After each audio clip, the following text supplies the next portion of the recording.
Bonjour à toutes et bienvenue pour ce nouvel épisode du podcast L'école des femmes inspirantes, le podcast. Aujourd'hui, j'ai le grand plaisir d'accueillir Dorothée Drapier. Bonjour Dorothée. Bonjour Ida et merci de m'avoir proposé cet échange avec toi, cet Bah, enregistrement avec toi merci. après mon parcours. Bah, merci à toi. Et oui, en effet, après ton parcours, puisque tu fais partie des participantes de l'École des femmes inspirantes, on aura l'occasion d'en parler dans un épisode spécifique pour celles qui témoignent en fait de leur parcours. Là, tout de suite, nous allons parler des femmes-s, ce mot que j'ai inventé pour parler des femmes uniques avec toutes leurs facettes à exprimer dans l'infinité des combinaisons possibles. Et donc, tu es toi aussi une femme-s, je crois. Et je suis ravie que nous ayons cette conversation ensemble sur qu'est-ce qui permet aujourd'hui d'être une femme-s, qu'est-ce que c'est selon toi une femme-s, de quoi on a encore besoin dans notre société en France pour pouvoir être complètement une femme qui s'exprime sur toutes ces dimensions. Et peut-être aussi derrière ça, quelle est la liberté que nous avons aujourd'hui en tant que femmes et que nous avons peut-être encore aussi à conquérir. Donc vraiment, merci d'avoir accepté mon invitation et puis cette conversation ensemble. Merci à toi. Alors peut-être commençons par cette définition. Voilà, moi j'ai dit là comment est-ce que j'explique ce que c'est qu'une femme-s. Toi qui as découvert ce concept-là il y a quelques mois et qui a vécu aussi une trajectoire personnelle par rapport à ça, comment est-ce que tu comprends, toi, ce concept de femme-s? Alors, pour ma part, c'est vraiment un concept qui m'a parlé euh, très vite parce qu'en fait, je sais depuis longtemps que je m'intéresse à plein de choses, que euh, voilà, il y a un côté euh, qui peut peut-être soit étonner, soit perturber certaines personnes parce que, voilà, en général, les gens ont une passion, deux, trois centres d'intérêt. Et moi, ce que j'aime par-dessus tout, c'est découvrir, continuer d'apprendre. Et on l'a vu aussi au cours du parcours, j'en ai pris conscience davantage. Euh, donc, c'est ce côté. J'étais à un moment où je me disais, mais alors, bon, moi, je rentre pas vraiment dans une case. J'ai un parcours à la fois pro et perso aussi assez varié. Et qu'est-ce que je fais de tout ça? Et quelle est la place aussi dans le monde du travail pour ce type de personnalité un peu multiple? Et Hmm. comment, tu vois, je voyais ça comme des pièces de puzzle. Et je me disais, mais qu'est-ce que j'en fais maintenant? Et comment j'assemble les pièces de puzzle euh, pour pouvoir être authentique et avancer sur mon chemin? Hmm. Voilà ce Ouais, que je fais. ce qui me frappe là dans ce que tu dis, c'est le fait que ça puisse étonner. Tu as senti, toi, que ça étonnait ton entourage personnel, professionnel, le fait que tu aies envie de découvrir, d'apprendre, d'être sur plein de sujets différents. Explique-moi un petit peu plus ça. Ouais, alors bah, ça a étonné, enfin, en tout cas, tu vois, d'avoir des connaissances sur des sujets où on n'attendait pas, ou de pouvoir, du coup, voilà, exprimer des avis, des choses sur des thématiques assez variées, sans être forcément spécialiste non plus d'un sujet ou d'un autre, Hmm. mais avec une palette de centres d'intérêt et de connaissances finalement assez large. Euh, ouais, à un moment, je ne savais pas trop quoi en faire, tu vois. Je Donc savais toi, pas tu trop, savais pas quoi en faire pas et comment tu, quoi et en tu as faire. senti que les autres trouvaient ça Et, étonnant de foisonner comme ça sur plein de dimensions. ouais, alors même si dans mon passé professionnel, finalement, parce qu'on verra, mais il y a des choix un peu différents au cours du parcours, euh, je pense qu'il y a une majorité de mes collègues qui ne me connaissaient pas tant que ça et Hmm. qui bah, ignoraient évidemment certains pans des sujets qui m'intéressent. Euh, mais je pense que dans le quotidien du management ou des différents postes que j'ai eus, ça s'est exprimé aussi. Ouais. Donc, Tu as déjà eu des remarques par rapport euh, à ça? ouais, alors parfois des étonnements très positifs en fait, hein, de ah oui, Ouais. tiens, tu connais ça. Enfin, et je dis pas que c'était négatif, tu vois, Ouais. mais je pense que c'était peut-être plus un sujet de moi avec moi, Ouais. euh, parce qu'on se met aussi nos limites, bon, on se met aussi un peu nos protections dans le monde du travail. Euh, donc voilà, Ouais, je le relis. toi, c'était vraiment plus le sujet de finalement, j'ai tout ça et qu'est-ce que j'en fais? Ouais. Ouais, je te dis ça sur les remarques parce que bah, pas plus tard que tout début de semaine, là, j'ai une personne qui m'a dit bah, je fais tel métier et j'ai exprimé des idées sur plein de choses et on m'a dit que j'étais atypique. Et ça lui a fait Ouais. bizarre. Elle dit, mais... Et elle était très surprise en fait qu'on lui dise ça parce que pour elle, c'était très naturel en fait de mettre tout ça en place. Et du coup, on lui a mis des freins par rapport à ses propositions en lui expliquant qu'elle était pas dans les clous en fait, atypique. En tout cas, elle l'a entendu comme ça. Et puis bah, très concrètement, on l'a empêchée hein, d'avancer sur les différents sujets qu'elle voulait amener. Et c'était dur pour elle. Elle n'a pas compris en fait, parce que c'était en plus très porteur finalement pour l'endroit où elle était, là où elle travaille, les propositions à faire aux clients, etc. Et elle n'a pas compris. Donc voilà, c'est vrai que je me dis parfois, peut-être on peut recevoir ce genre de stop, en fait, et puis de classement. Oui, mais vous fonctionnez pas comme tout le monde. Et puis se sentir peut-être un peu relégué. Et c'est pas toujours évident si on n'a pas beaucoup travaillé sur soi et qu'on ne comprend pas d'où ça vient, cette mise à l'écart.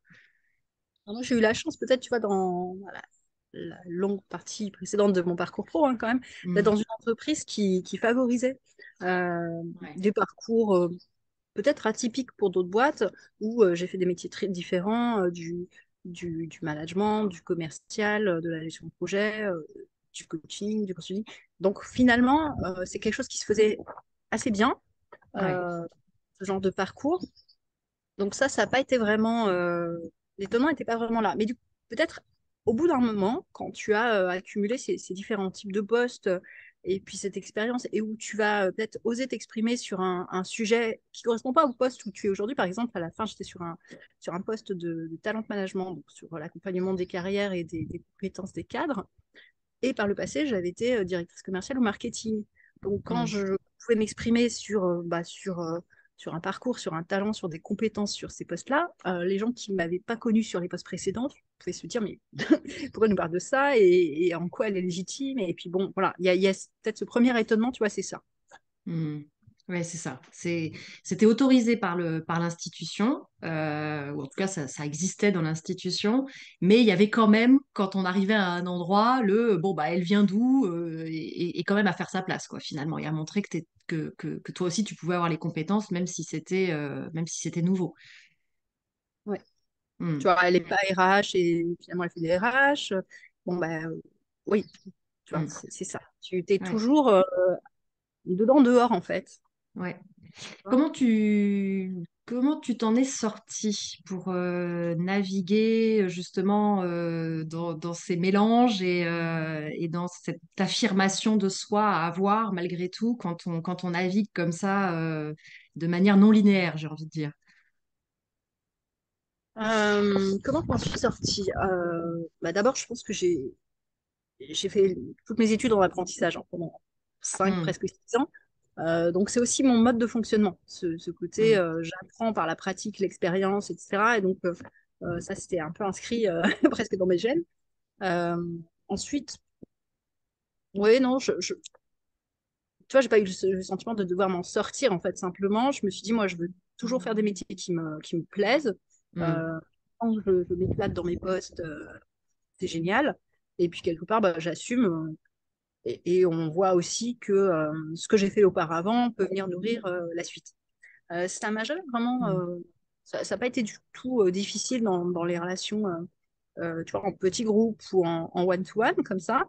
Parce que c'est peut-être ce qui m'a aidé à avoir une certaine crédibilité. Parce que quand j'étais dans des échanges en bilatéral, hein, comme on dit parfois, euh, bah, ça me permettait d'avoir la légitimité aussi avec mes interlocuteurs qui comprenaient aussi que voilà, j'avais peut-être vécu la même chose, fait la même chose qu'eux, etc. hmm. C'est peut-être plus en grande assemblée que c'était compliqué. Parce qu'en grande assemblée, tu vas pas aller tant dans la compréhension de l'autre, sa connaissance, etc. Et ça, qu'est-ce que tu as rencontré comme situation, par exemple? Est-ce qu'il y en a une qui te revient Ah, là? ouais, j'en ai pas une, pas une en particulier qui me revient. Enfin, euh, voilà, il y a des tas de situations professionnelles en réunion qui sont plus ou moins complexes. On en connaît tous, toutes. Euh, voilà, il faut, il y a le sens politique, il y a les égos, il y a les peurs, il y a les enjeux de Hmm, chacun. viennent se mêler à tout ça. Euh, Moi, j'ai plutôt considéré que bah, c'était OK puisque c'était ma force et que dans, tu vois, autant dans des postes de management, il y a peut-être les périodes d'observation où on apprend à se connaître et puis après, ça aide aussi en général. Et en coaching, enfin, c'est là Ouais. où aussi j'ai vraiment compris que c'était là où j'avais le plus de, c'est-à-dire de plus-value, j'aime pas forcément trop ce mot, mais en tout cas d'impact positif, Hmm. bizarrement, que sur mes autres postes, sachant que je faisais du coaching depuis 10 ans en parallèle de mes autres postes. Ouais. Euh, Là où j'avais le plus d'impact positif, alors que on peut se dire le coaching c'est une science molle, voilà, le marketing c'est plus Hmm. concret, une direction Ouais. commerciale, voilà, il y a des objectifs, des résultats et ça se voit. Et Hmm. finalement, au fur et à mesure, j'avais ce sentiment que c'était en créant ces bulles, tu vois. Peut-être l'endroit où finalement toi tu te sens aussi le plus à l'aise finalement. Je sais pas si Ouais. cette question de légitimité, elle est beaucoup se la posent et plus je creuse là-dessus, plus je me rends compte que finalement elle est très liée à mais finalement quel est l'endroit qui est fait pour moi et moi fait pour lui quoi. Et quand on commence à connaître ça, bah, finalement on se sent légitime, on se sent à sa place, on se sent bien et c'est peut-être ça qu'il faut aller. Enfin, comment est-ce qu'on va trouver ça en se connaissant soi-même? Et ensuite, en faisant en sorte que l'environnement où je vais aller soit adéquat et cohérent par rapport à qui je suis finalement. Je pense qu'il y a Ouais, quelque chose de ça, bien hein. la question des choix, de la Ouais, responsabilité du choix, de exactement. d'oser et d'accepter aussi certaines choses. Mm. Ouais, tout à fait. Là, tu as dit aussi quelque chose, tu as dit je veux toujours faire, parce que je t'ai demandé comment tu t'en es sorti, et donc c'était pas finalement un truc de navigation, mais tu as dit je veux toujours faire en sorte que mon métier me plaise. Et je trouve que c'est ça, c'est si j'ai un profil qui peut s'adapter à plein de choses et où je peux être voilà, à plein d'endroits différents et que je veux garder cette espèce de trajectoire qui n'est pas linéaire, mais qui est une trajectoire quand même, voilà, mais avec ces circonvolutions, ben peut-être que l'indicateur, en effet, qui permet d'être bien, c'est tout simplement se dire, tiens, est-ce que là, ça me plaît, quoi? Est-ce que là, je prends du plaisir? Est-ce que là, mes baromètres sont au vert, finalement? Ouais, est-ce que je peux travailler dans la joie? Est-ce que ça nourrit mes besoins de découvrir, d'apprendre et de relations, de certaines relations humaines? Et oui, Est-ce que je me sens alignée avec mes valeurs? Est-ce que je peux être suffisamment authentique dans ce job pour m'y épanouir? Voilà, c'est toutes ces c'est ça. questions-là. Et là, ce que j'entends dans ce que tu dis, c'est que ça nécessite du coup de connaître ses valeurs, de connaître ses forces. Toi, tu dis, là, j'entends un peu le concept de force. Toi, chez toi, il y a sans doute cette capacité justement à apprendre, à découvrir, à être curieuse, etc. Et donc, pour celles qui nous écoutent, je pense que si vous voulez vous en sortir, ou simplement vivre les choses avec de la joie, de la sérénité, de la tranquillité dans toutes vos facettes, bah, connaître, faire un travail pour connaître ses valeurs, pour connaître ses forces, c'est la base, quoi. C'est ça que j'entends aussi. Ouais. Ouais, Est-ce que tu serais OK pour nous dire tu vois, quelles sont tes pardon. facettes? Pardon, excuse-moi. J'allais juste te dire, tu vois, c'est aussi prendre conscience de ses talents et, Oui, euh, et eh oui. pouvoir s'autoriser à les exprimer aussi. Ouais, ses talents, ses forces, ses valeurs. Ouais, tout à fait. Et plein d'autres choses, ses intérêts. Enfin voilà, la liste peut être longue, mais voilà, se connaître. Alors, bah, on a envie de te connaître toi un peu plus. Quelles sont tes différentes facettes? Euh, alors, mes différentes facettes, euh, je pense qu'il y a. Alors, je vous ai parlé de l'apprentissage. Je pense que ça en fait partie, d'être dans du concret, dans de l'expérience et d'apprendre de cette façon, au contact de personnes aussi expérimentées qui vont apporter de la richesse. Donc, ça fait partie d'une de mes facettes, sans doute. Euh, Après, il y en a une autre qui est ma sensibilité, euh, Hmm, qui est assez forte. Euh, il y a, je pense, une part d'intuition aussi. Euh, Ça devient un mot qu'on peut un peu plus prononcer en entreprise, je crois, aujourd'hui. ouais, Mais pas si simple quand même il y a quelques temps. Tout le monde n'est pas. Voilà. Même si l'intuition, c'est pas un truc qui, enfin, pour moi, hein, c'est pas quelque chose qui tombe comme ça. C'est aussi justement la somme de nos connaissances, de nos expériences qui, qui font ce terreau, en fait, qui nous permet de sentir les choses et euh, voilà. ouais, tout à Donc fait. l'intuition. euh, et puis ce besoin de connexion au vivant. Moi, je suis originaire des Ardennes, tu vois, donc c'est la verdure, la forêt, etc. Et je pense que ça s'est réinvité euh, dans ma vie sous différentes formes plus tard, Hmm. à travers les chevaux, à travers les choix que j'ai faits en coaching et en particulier l'accompagnement avec la complicité des chevaux et de la forêt. Euh, Tu veux nous en parler un petit peu plus de ça? C'est ta touch hein, d'accompagnante, de coach. T'étais encore en entreprise, que tu étais déjà là-dessus et que tu proposais déjà des choses. Est-ce que tu peux dire à celles qui nous écoutent ce que c'est? Parce que peut-être tout le monde ne connaît pas le fait de pouvoir être accompagné par les chevaux et qu'est-ce que ça apporte? En fait, le principe, c'est que euh, le cheval, en fait, est un animal. Bon, déjà, quand on dit cheval, on a tous dans notre imaginaire, dans notre même subconscient, hein, puisque ça fait aussi partie, le cheval des archétypes, des tas d'images, des tas de choses, que ce soit Jolly Jumper, les talons noirs ou des choses plus ancestrales. Euh, Ça laisse personne indifférent. Donc ça, c'est une première chose. Ensuite, c'est un animal qui est imposant, qui a une certaine beauté, qui vit en troupeau, qui a su s'adapter pendant des millénaires en fait et survivre grâce au troupeau et grâce au rôle de chacun dans le groupe. Euh, Hmm. ouais, c'est un animal qui peut être à la fois maternant, parce qu'un cheval, c'est doux, c'est chaud.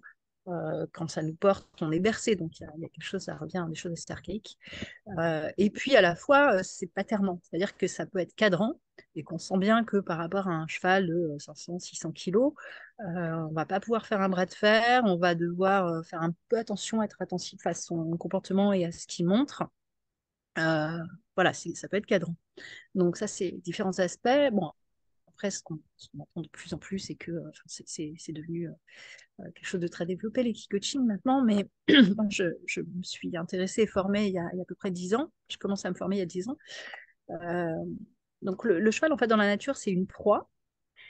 Et du coup, il a développé des capacités sensorielles, tous ses sens, de capter des micro-signaux, des signaux faibles de ce qui se passe autour de lui pour Hmm. préserver la survie du troupeau. Ils ont des yeux qui ont une vision très panoramique, ils ont des grandes oreilles qui captent les bruits près d'un kilomètre. Enfin voilà, on commence à regarder l'éthologie du cheval, on voit tout ce que ça peut apporter. Et, euh, et du coup, ils ont aussi la capacité de sentir si on est nous-mêmes humains et à pied, hein, si on est juste dans notre façon Ouais. d'être, euh, dans notre congruence, donc l'alignement entre ce qu'on pense, ce qu'on fait, ce qu'on dit et le non-verbal, qui est forcément très important pour eux. Euh, Ils ont la Ça, capacité. je trouve ça, je trouvais ça extraordinaire parce que personnellement, j'ai vécu de l'équi-coaching. Et je n'étais pas très à l'aise enfin, je suis pas très à l'aise avec cet animal. Je connais pas bien. Je suis déjà montée à cheval, mais voilà, comme tous les gamins ou tous les jeunes, tu vois, qui font un petit peu de cheval pendant les vacances voilà, qui trottent, quoi, mais sans plus. Et c'est vrai que c'est un animal qui peut me faire peur. Et donc, j'avais beaucoup d'appréhension en rentrant dans l'arène. Et en fait, le cheval s'est barré.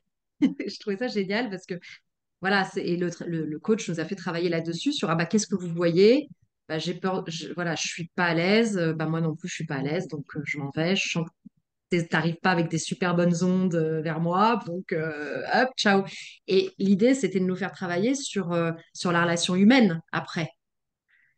Voilà, peut-être que votre collaborateur il se barre pas parce qu'il est poli, mais qu'il aurait envie de faire comme le cheval en fait, si vous arrivez vers lui avec la même appréhension pour une réunion un peu difficile par exemple. Tout à Et fait. je trouve ça extrêmement intéressant. Et c'est vrai que cet animal qui est un capteur sur pattes, c'est vraiment très étonnant. Et j'ai fini avec un câlin avec ce cheval. Ça s'est hyper bien passé. Et j'ai refait de l'équi-coaching avec mes filles, avec qui je voulais travailler un peu Ouais, l'aspect super. Ouais. communication.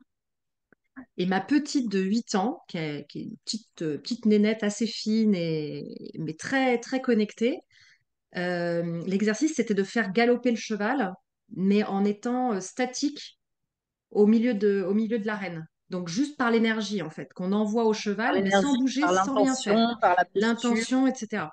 Et donc, alors, la petite sœur a réussi et ma grande fille, donc sa sœur aînée, c'était très bancal, c'était très désordonné, l'énergie n'était pas calée au bon endroit, donc ça a fait un truc un peu bizarre. Alors que la petite, elle s'est posée au milieu comme ça, elle a envoyé le truc, elle a suivi le cheval du regard, et tac, tagadac, tagadac, tagadac, tagadac, il a commencé à tourner, il a fait 10 tours comme ça, la coach, elle était épatée. Et c'est ça qu'on travaille. Tiens, qu'est-ce que j'ai envoyé et comment ça a répondu de l'autre côté et de se dire que c'est la même chose dans les relations humaines. Tu confirmes ça? Ouais, c'est exactement ça. C'est qu'en fait, alors ce qu'on travaille en coaching, c'est en fait la façon de vivre. C'est une pédagogie expérientielle. Donc, tu vas expérimenter des choses. Tu vas, par exemple, voilà, là, l'instruction, je comprends que c'était de demander le cheval de galoper. Ouais, c'est ça. Pas obligé d'aller si loin, mais c'est ça. Et du coup, tu vas tâtonner, en fait. Tu vas expérimenter des choses, parce qu'on ne donne pas plus d'instructions. Et les enfants sont très doués parce qu'ils ne se mettent pas de, voilà, Le barrière. au cerveau, ils se mettent pas de barrière, ils y vont avec leur énergie, leur élan d'enfant, Ouais, euh, magnifique. qu'on va parfois un peu oublier. Donc, on va leur demander on va expérimenter quelque chose, et puis le cheval, bah, ça va marcher ou ça va pas marcher. Tu vas voir qu'il y a un début de quelque chose ou qu'il se passe rien, et voilà. Donc, tu as la réponse immédiate. En fait, tu as le feedback du cheval. Euh, et ce que j'adore dans ce coaching, c'est du shadow coaching, en fait. Parce que si Hmm, tu es, en tant que coach, juste, par contre, très formé sur l'éthologie équine, c'est-à-dire l'observation du cheval, la science de l'observation des comportements et du décodage, en fait, tu peux amener à ton coaché des hypothèses, voilà. c'est Mais, ça. mais en fait, parfois, c'est même pas utile. Tu peux juste être là. Et Et le observer. coaché n'a même pas besoin de ça parce que c'est tellement lisible de la C'est part du ça. cheval que tu vas Exactement. ajuster ton comportement, tu vas tâtonner et tu vas essayer de faire autrement jusqu'à ce que tu trouves un moment où, tiens, ah ben comme ça marche. Ouais. Et en fait, tu vas l'avoir expérimenté avec tous tes sens, ton corps et tes émotions. Et en réalité, tu feras plus jamais pareil. Voilà. Ouais. Euh, Bon, je et pense qu'un jour, voilà, on en reparlera, ça Dorothée, mais suffira. j'aurais très envie que les femmes-S de l'école des femmes inspirantes expérimentent cette expérience, parce que c'est vrai que c'est très, très puissant. Tu dois évidemment connaître ce film L'homme qui murmurait à l'oreille des chevaux, avec Robert Redford, où on le voit aussi. Comment dire, prendre en main la guérison d'un cheval et toute cette approche fine de la blessure aussi. Et voilà, je crois qu'on est aussi là-dedans par. Il y a beaucoup de jolis films Ouais, sur ces thématiques. Il y a Danse avec ouais, lui aussi. Il y a oui, En équilibre. Bon, voilà, ouais, tout à fait. Donc ça, c'est une de tes facettes. Et il y en a d'autres. Voilà, qu'est-ce que tu aurais envie de dire encore et là, là-dessus? depuis le temps. Et puis, je vous ai dit que j'étais originaire des Ardennes et de sa forêt. Bon, voilà, ça fait partie de moi. Mais il se trouve que dans mes diverses formations avec les chevaux, il s'est passé aussi des choses. Voilà, ça m'a aussi. Moi, j'aime travailler en extérieur avec les chevaux. Et dans toute la mesure du possible, je ne suis pas la plus grande fan de les enfermer dans un rond de longe. Tu vois, tu disais la reine, Hmm, justement. Parce qu'en fait, la bulle du cheval, si on peut dire ça comme ça, euh, ils ont une perception kinesthésique et sensible bien plus large que la nôtre. Et autour hmm, d'eux, c'est 7, 8, 9 mètres, ça dépend de chacun. Donc finalement, tu rentres dans leur espace. Et tu le disais d'ailleurs, ta fille, elle a juste posé son regard. Le regard, c'est aussi une forme de pression. hmm, Euh, donc voilà. Moi, j'aime bien que le cheval soit acteur des situations et puisse ouais, complètement exprimer ce qu'il a envie. Et tu vois, c'est juste mettre les conditions pour faire émerger une relation, mettre en relation. Euh, Ça, c'est ce qui est génial. ouais. Euh, donc, je travaille dehors à chaque fois que c'est possible, si Mhm, possible, je le faire.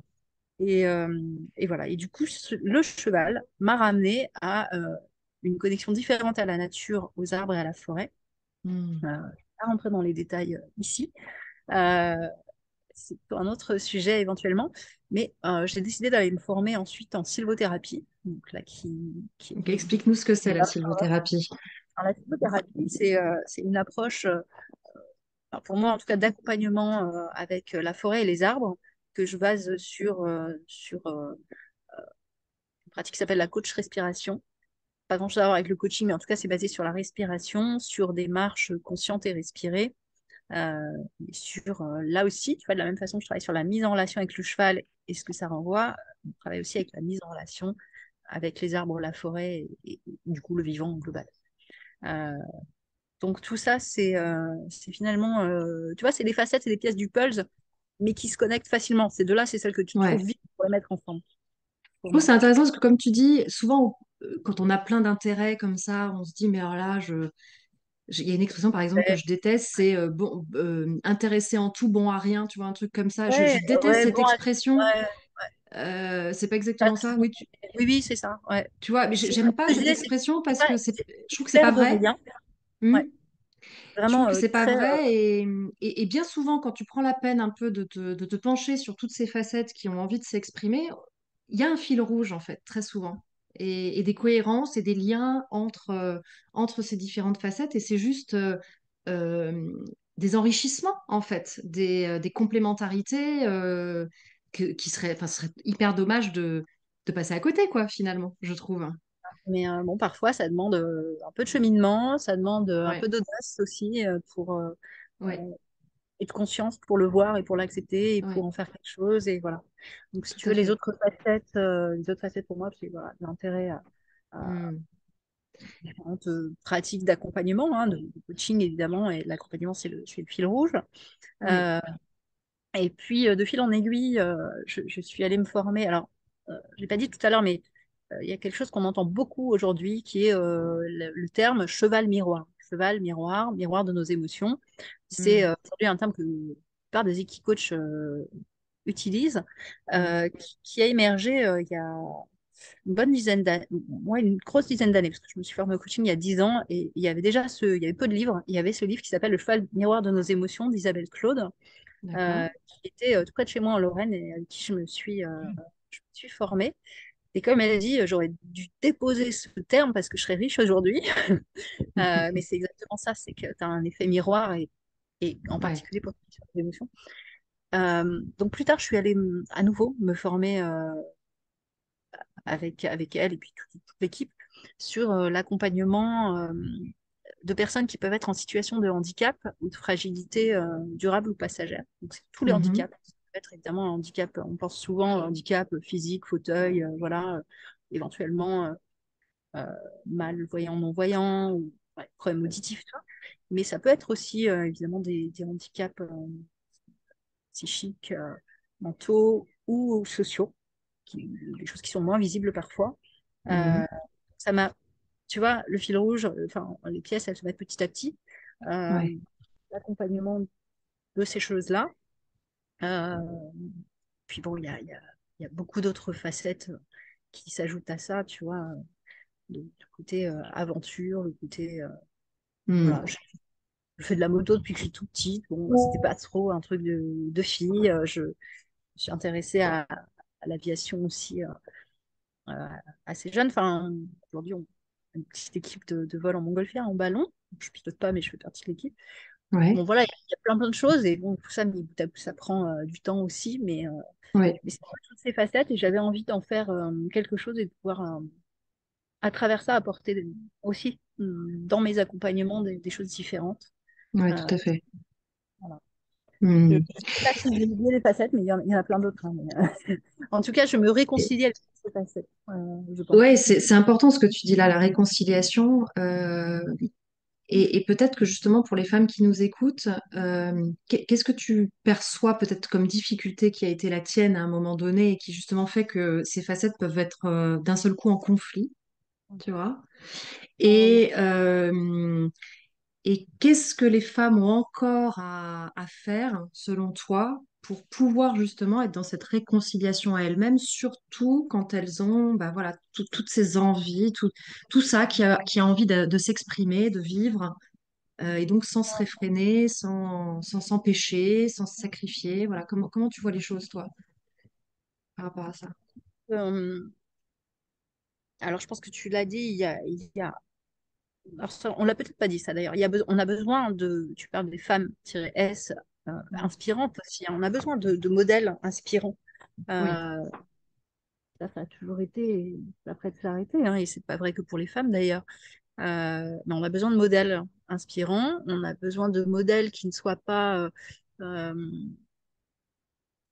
tu vois, sur mes derniers posts, j'avais beaucoup de femmes ou de jeunes femmes ou de femmes de mon âge qui me disaient, bah ouais, mais moi, je sais pas si j'ai envie de devenir cadre supérieur, cadre dirigeant. Bon, voilà, autour de moi, je vois des femmes qui sont sur ces postes-là, mais elles font du super boulot, elles ont une super énergie, mais bon, bah oui, mais bah, peut-être que leur mari ne travaille pas pour certaines, ou alors elles ont fait le choix de pas avoir d'enfants, et ben moi, je veux pas sacrifier un pan de ma vie, justement, et Mm. donc, bah, je sais pas quoi faire, bah, je veux pas y aller. Euh, et on a aussi beaucoup parlé d'une notion que tu connais, Ida, qui s'appelle l'opting out.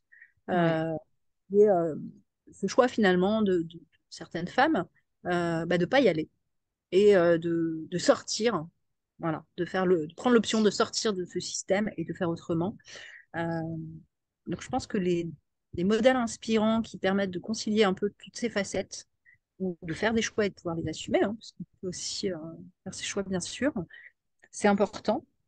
Euh, Savoir les observer, ne pas hésiter à aller aussi solliciter les personnes qui nous inspirent. Euh, En général, quand j'ai dit à quelqu'un, écoute, est-ce que tu aurais l'occasion, tu aurais quelques minutes à m'accorder pour prendre un café? J'aimerais bien qu'on échange un peu sur nos parcours, avoir ton regard, enfin, un conseil. Je crois qu'on m'a jamais dit non, hein, Mm. ni les hommes ni les femmes. Donc ça, c'est important aussi. Et puis, à un moment, il faut aussi oser, euh, oser l'audace, et puis une certaine confiance. Donc, se faire accompagner, je pense que ça a été une des clés pour moi. Enfin, évidemment, j'ai toujours cru au coaching puisque je Mm. pratique et je crois aussi qu'on n'est pas capable de s'auto-coacher parce qu'on va pas dans nos zones de retranchement. Ouais. Euh, donc, se faire accompagner, la puissance du collectif, que ce soit entre femmes ou pas du tout.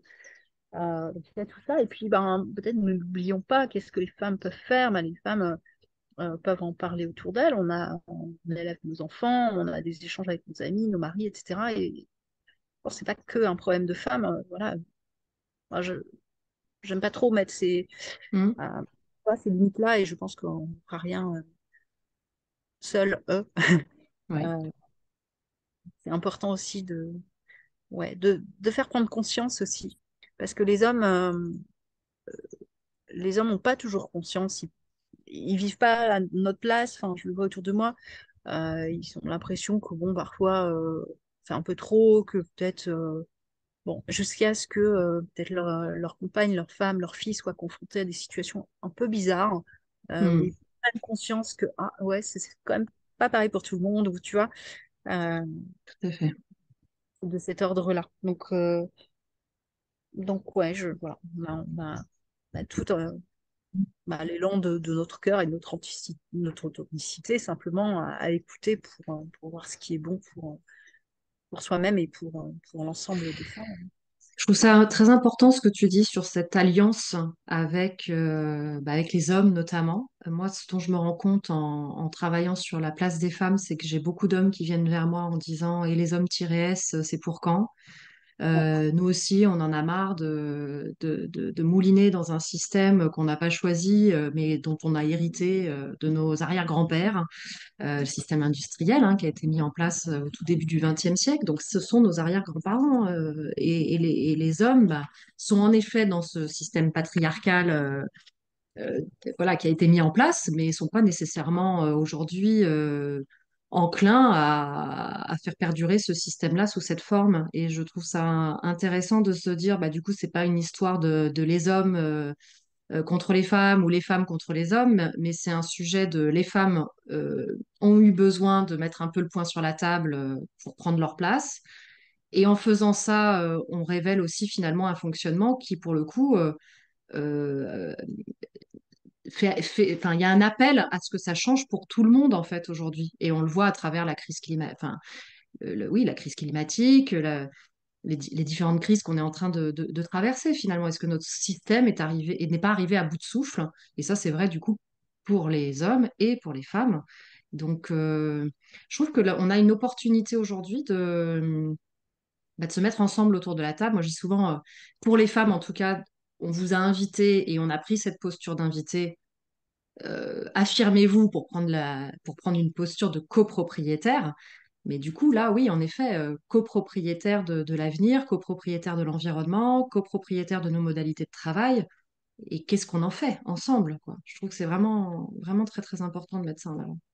Ouais, c'est vrai ce que tu dis. Et bon, aujourd'hui, il y a aussi des parcours qui existent et qui se développent pour les hommes pour justement travailler sur cette sensibilité, euh, parce que eux aussi, sont dans des modèles et Mm, voilà, qui sont pas toujours simples. mm, Tu vois, ce que tu disais m'a fait penser aussi à quelque chose. Tu parlais de l'ère industrielle et de comment tout ça s'est construit. Et finalement, euh, bah, on voit aussi que dans les entreprises, la féminisation de certains métiers ont aussi amélioré les conditions de travail, par exemple des hommes, parce que on a dû adapter certains postes, certaines tâches, certaines charges pour féminiser les métiers. Et finalement, ça bénéficie à tous. Bon, euh, il y a un peu de ça aussi. intéressant. Moi, j'entends beaucoup d'hommes aussi en coaching, évidemment, quand tu es dans le huis clos du coaching, bah, qui expriment ça, en fait, et qui sont Absolument. dans une forme d'habits de lumière, comme on peut l'être aussi femme, hein, dans Ouais. l'entreprise, et puis De armure, et représentation. De représentation, de... là aussi Ouais. dans les codes, voilà, c'est toujours Mm, très simple. Mais, euh, mais c'est ça, c'est vraiment oui. Tu euh, sais, plus qu'une un élan question homme. Voilà, c'est un élan global et puis plus qu'une question homme-femme ou un truc que j'aime pas trop entendre en ce moment, valeur féminine, valeur masculine, comme s'il y en a qui étaient dédiés au féminin et puis des qui étaient dédiés au masculin. Alors après, tout de suite, on t'explique que c'est pas une question d'homme ou de femme, hein, que les hommes ont du féminin et du masculin et que les femmes ont du masculin. Mais je trouve que ça prête à confusion et que du coup, les gens savent plus trop bien de quoi on parle. Moi, j'ai envie de parler de polarité finalement. C'est l'histoire de réintroduire de réintroduire de la polarité. C'est-à-dire peut-être qu'on est allé tous dans un même sens et qu'en allant tous dans un même sens, on a oublié bah, justement tout un pan de facettes voilà, qui n'ont pas été exprimées. Mais c'est vrai pour tout le monde en fait. C'est vrai pour les femmes ça, et pour les hommes. Voilà, c'est c'est pas revenir un spécifique. peu, moi je te dirais, au bon sens paysan, tu vois, si on est Ouais. sur... et est-ce que bah, ça fait aussi les chevaux et les arbres finalement, c'est-à-dire les pieds sur terre, bien Ouais. ancrés, euh, connectés aussi, voilà, peut-être dans l'air, dans les étoiles, comme on veut, Mm, et le cœur au milieu, voilà. ouais. Et tu vois, j'allais dire finalement, homme-femme, la Terre s'en fout, quoi. Mm, C'est-à-dire qu'aujourd'hui, par rapport à nos enjeux, euh, Terre, mer, Gaïa, bon, on appelle ça comme ouais. on veut, en tout cas, les enjeux aujourd'hui, ils sont dans la coopération, dans avancer ensemble, et c'est pas un combat de Et hommes-femmes. ils sont dans l'intégration du vivant dans toute sa complexité, donc dans toutes ses Ouais. facettes. Je ne savais pas qu'on arriverait là dans cette discussion, tu vois, mais je trouve que c'est vraiment... enfin, on arrive à un point qui me paraît très, très, très, très important, en fait. C'est ça, quoi. C'est-à-dire que, oui, c'est ça, le vivant, c'est multiple, c'est multidimensionnel. Et ça vit quand toute cette complexité fonctionne. Sinon, ça meurt. S'il y a un pan qui marche plus dans la machine, bah voilà. Donc ouais, on est peut-être en train de parler de réintégration juste de toutes ces facettes vivantes finalement, au-delà des facettes différentes que les femmes auraient envie d'exprimer. Voilà, c'est beau. On est en train de toucher à un truc vachement plus large finalement. Ah, c'est ça aussi qu'on expérimente finalement avec les chevaux ou avec la forêt, c'est se reconnecter au vivant. Enfin, on a tous vécu avec ce confinement un moment, un besoin de revenir aussi à l'essentiel. Tu Ouais. vois, je pense que les valeurs de demain, enfin, ce qui aura de la valeur demain et même aujourd'hui, c'est quoi? Je crois que c'est Sylvain Tesson qui dit ça, c'est le temps. Se réapproprier le temps, se Ouais. réapproprier l'espace, il n'y a pas que lui qui le dit, et l'horizon, la verdure, euh, Ouais. la nature, etc. Et c'est Ouais. aussi ces Le sujets. temps, redis-nous les trois, le temps, la Alors, vision. je sais pas si c'est vraiment ça qui se dit. Enfin, Ouais, le ouais. temps, la vision, l'horizon, La vue, l'horizon. la verdure, enfin, et Ouais. l'oxygène. Ouais, Euh, ouais. et il dit aussi, je crois, le silence. Alors, Hein. ouais, c'est fou. Alors, du coup, Sylvain Tesson et Cynthia Fleury disent la même chose. J'y pensais en même temps que je disais, il y avait aussi Cynthia Fury. Et On ouais, c'est a incroyable. Cynthia Fleury a changé écrit ensemble. le Ouais, manifeste justement également sur ce qui ne peut nous être volé. Et donc, je pense que ces auteurs-là nous mettent en garde hein, sur ce qui est essentiel finalement, hein. En effet, le ouais, temps, le silence, la vue, l'horizon. ouais. Et ouais. C'est ce qu'on trouve quand on va dehors dans la nature avec ses chevaux, ses arbres, et que du coup, ben, on s'invite à ralentir, à ouvrir le regard, Hmm. ouvrir ses sens aussi, revenir dans de l'ici et Et oui. maintenant, de la Ouais, ouais. conscience, de la respiration, et, et finalement à se reconnecter à soi et à la, enfin, se reconnecter à la nature pour se reconnecter à soi. Et alors, Hmm. ça, c'est la vraie nature. Enfin voilà, il y a des tas de slogans de coaching comme ça, mais euh, en tout cas, Exactement. par Et là. ça me donne envie d'inviter nos auditrices, hein, si vous sentez que vous êtes en train de foncer dans une direction, moi je dis toujours, apprenez à penser contre vous-même, ça c'est grâce à mon prof d'histoire de lycée. C'est voilà, quand on commence à se voir dans un tuyau, c'est le moment de se poser la question en se disant, et si c'était tout le contraire, ce serait quoi? Parce que bah, justement, de réintégrer toutes ces dimensions, toutes ces facettes, parce que, encore une fois, bah, voilà, c'est ça le vivant. Et, euh, et je te propose qu'on termine là-dessus, Dorothée. Peut-être un dernier mot de ta part sur à quoi tu aimerais encourager les femmes d'aujourd'hui dans le contexte actuel. Tu as reparlé du confinement, ça fait pas si longtemps. Voilà, il y a 3 ans, on était tous en train d'être déconfinés à cette date, hein, pile poil hein, d'ailleurs. C'était le 16 ou 11 mai, je sais plus, l'année dernière. Mais en tout cas, voilà, on était tous déconfinés à quelques jours près, là, il y a 3 ans. Euh, Il y a beaucoup de choses graves qui se sont passées dans le monde depuis, qui continuent à se passer dans le monde.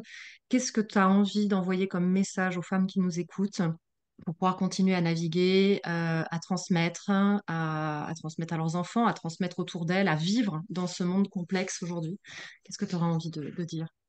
Alors, pour moi, ce que j'ai envie de dire, c'est voilà, de venir rencontrer les chevaux, la nature et ce qu'on peut apprendre à leur contact et ce qu'on peut apprendre sur soi, parce qu'on s'est dit que c'était important d'apprendre sur soi, Mm. euh, travailler sur soi, euh, et faire accompagner aussi quand on a des questionnements en Ouais. particulier, on a envie d'aller plus loin. Et puis, bah, moi, ce que je leur dirais, tu vois, ce que j'ai gardé un peu. J'aimais déjà beaucoup cette citation et aujourd'hui, elle est au cœur de mon quotidien parce que depuis, j'ai fait voilà, le choix de monter mon activité, de quitter ma vie professionnelle précédente et de développer, porter ces projets ici. C'est que euh, il y a une citation je sais pas, qui dit quand tu es sur ton chemin, les portes s'ouvriront pour toi là où elles ne s'ouvriraient pour personne d'autre. Voilà. Mm. Et bah voilà, revenez, vous allez trouver votre chemin. D'abord, la plupart du temps, vous le connaissez, mais vous n'avez pas, vous n'osez pas, ou vous n'avez pas l'audace de faire le premier pas sur ce chemin. Et donc, c'est peut-être ça, le Mm. message,